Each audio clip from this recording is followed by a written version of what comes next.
Relationships are being destroyed at an alarming rate, and that's because there are truths about women that brothers learn far too late.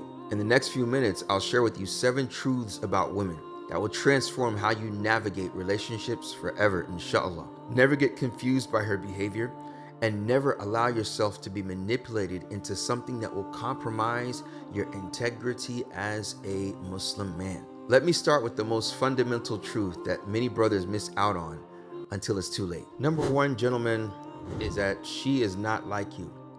That the woman, or rather the female, is not like the male.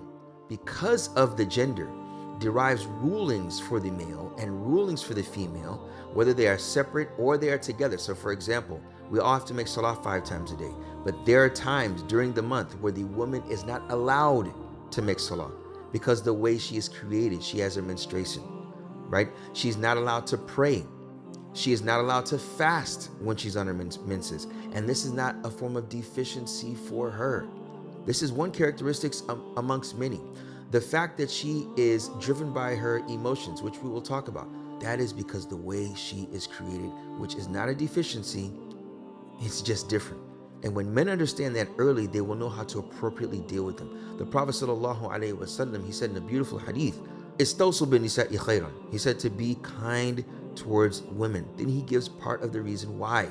He says, فَإِنَّهُنَّ خُلِقَتْ مِنْ ضِلْعٍ, that verily they were created from the rib, and the rib being the rib of Adam. Don't speak to them in how you would speak to a man.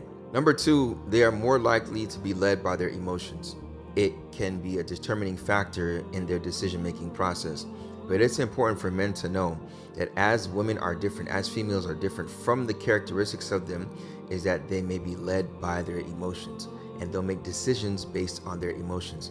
Aisha radiallahu anha, when it was the farewell pilgrimage of the Muslims, and the Prophet sallallahu alaihi wasallam was making this Hajj, and subhanallah, when Aisha radiallahu anha narrates this, she says that when we reached a makan called Sarif, that she was on her vacation. That's when her menses approached her. That's when it started.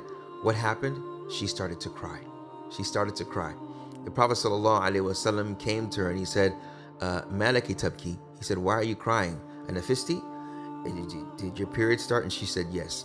He said, "Hakadha katabahu Allahu fi banati Adam." This is how Allah subhanahu wa ta'ala has created it within the women of Adam, the daughters of Adam. Number 3 is that they will test your boundaries.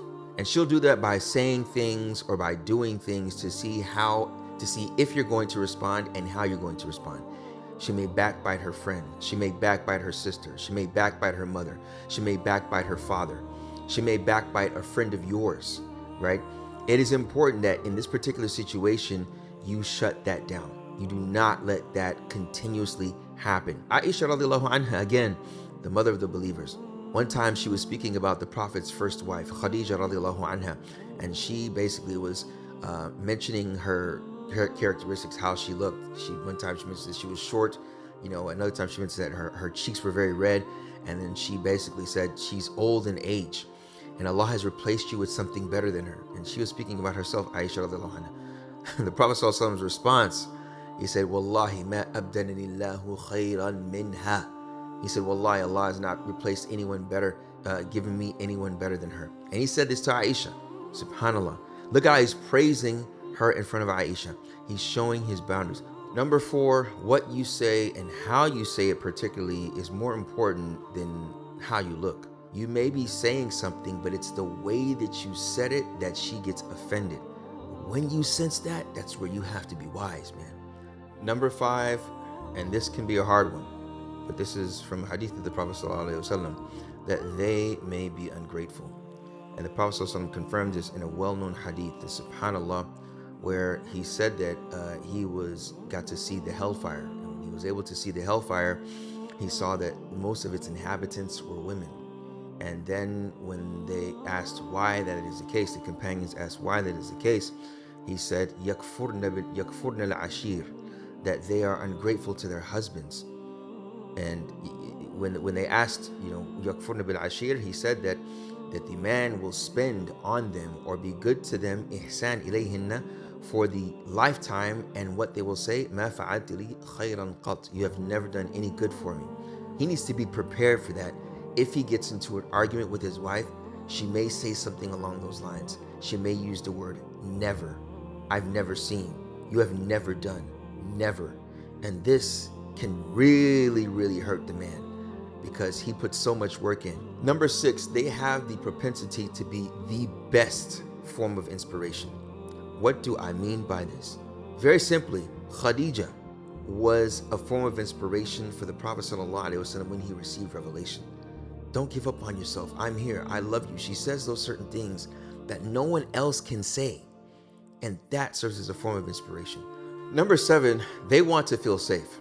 But safety for them is essential. If she does not feel safe with you, the marriage is on the rocks. She may not even tell you, but she feels it inside. Safe emotionally, spiritually, and financially. Primarily these 3.